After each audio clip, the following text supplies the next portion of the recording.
حي على الفلاح.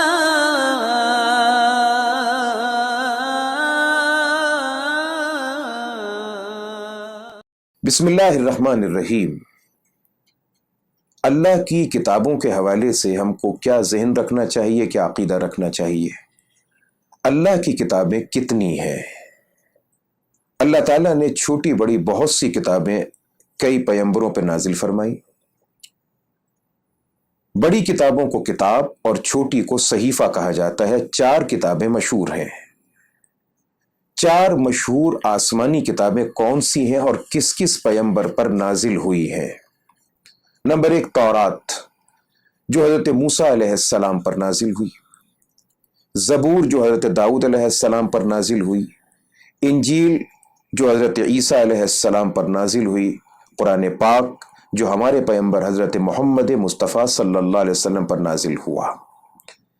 یہاں بطور فائدے کے ایک بات کو اور ذہن میں رکھنا چاہیے۔ تورات کا معنی ہوتا ہے قانون، ضابطہ، اصول۔ انجیل کا معنی ہوتا ہے بشارت، خوشخبری۔ زبور کا معنی ہوتا ہے لکھی ہوئی کتاب، لکھا ہوا صحیفہ۔ قرآن کے بہت سارے معنی بیان کیے گئے، جن میں سے سب سے مشہور معنی یہ کہ قرآن کا معنی ہی ہوتا ہے وہ کتاب جس کو بار بار پڑھا جائے۔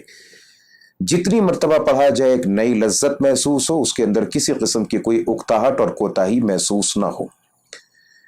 صحیفے کتنے ہیں اور کس کس پیغمبر پر نازل ہوئے؟ صحیفوں کی تعداد معلوم نہیں۔ ہاں، کچھ صحیفے جناب آدم علیہ السلام پر، کچھ جناب شیس علیہ السلام پر، کچھ حضرت ابراہیم علیہ السلام پر نازل ہوئے۔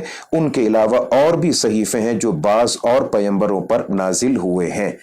اس کے ساتھ ساتھ ایک چیز اور ذہن میں رکھنی چاہیے کہ سوائے قرآن پاک کے تمام کتابوں کے اندر ان کے ماننے والوں نے تحریف کر دی، تغیر کر دیا، تبدل کر دیا۔ اس تغیر و تبدل کے باوجود اس بات پر ایمان رکھنا ضروری ہے کہ اللہ تبارک و تعالیٰ نے ان کتابوں کو اتارا، مگر موجودہ دور میں جو کچھ اس میں تغیر اور تبدل کر دیا گیا وہ ہمارے لیے قابل حجت نہیں ہے۔ اور قرآن پاک اللہ تبارک و تعالیٰ کی ایسی آخری اور لاریب کتاب ہے جس میں کسی قسم کا کوئی تغیر، تبدل، نقطے اور شوشے کے متعلق بھی کوئی نہ کر سکا اور نہ کوئی کر سکے گا۔ اور جو شخص بھی قرآن پاک میں کسی تغیر، تبدل اور تحریف کا قائل ہو، اس کا اسلام کے ساتھ کوئی تعلق نہیں ہوتا۔ وآخر دعوانا ان الحمد للہ رب العالمین۔